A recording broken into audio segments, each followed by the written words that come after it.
David Hall here, founder and director of the Idea Centre, introducing a video which is going to look beyond continuous improvement at the next level, with a particular focus on looking at the importance of problem definition in driving the change process. And rather provocatively and rather tantalising, we're going to introduce the concept that we're calling the Spice Girls moment in terms of problem definition. So just watch on to find out more about this. Now, the start point for this story is that we've got to recognise that we as individuals and collectively as cultures in any organisation get trapped in a world of what is, surrounded by an atmosphere of conventional and traditional thinking.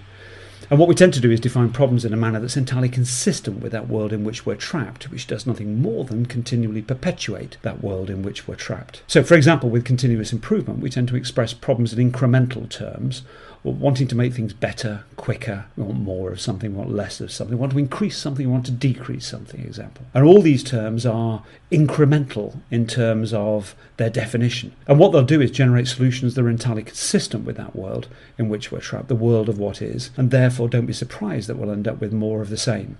What we want to do if we're going to drive step change or discontinuous improvement, which generate innovation, is that we want to break free from this entrapment in conventional and traditional thinking and access a world of what might be in some parallel universe somewhere where things are done in a completely transformed manner. The snag is that we've got a series of mental blocks in place that lock us in that world of what is. These are the mental blocks that keep us safe and warm and encourage us to do more of the same, but incrementally improving and challenging things. What we have to do if we want to drive creativity is get used to the idea of defining problems in terms which are above those mental blocks.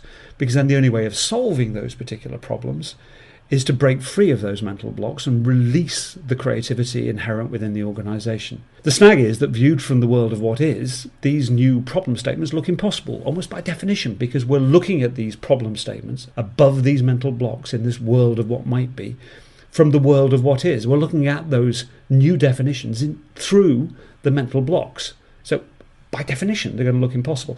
And there's a beautiful quote by Henry Ford, which is entirely relevant here, which is basically whether you think you can or you think you can't, you are absolutely correct. And it's got to be right.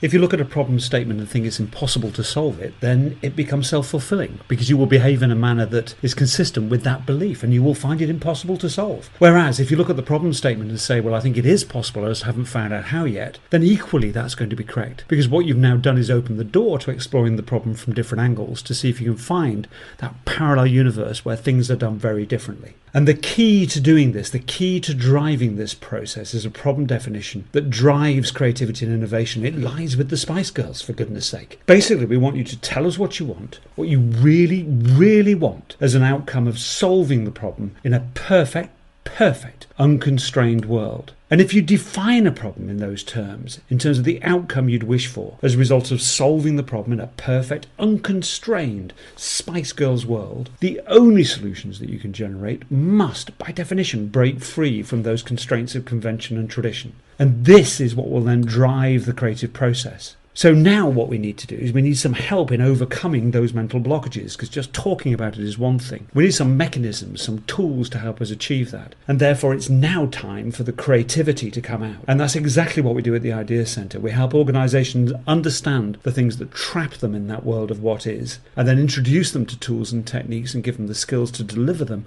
that release that potential to drive the innovation process.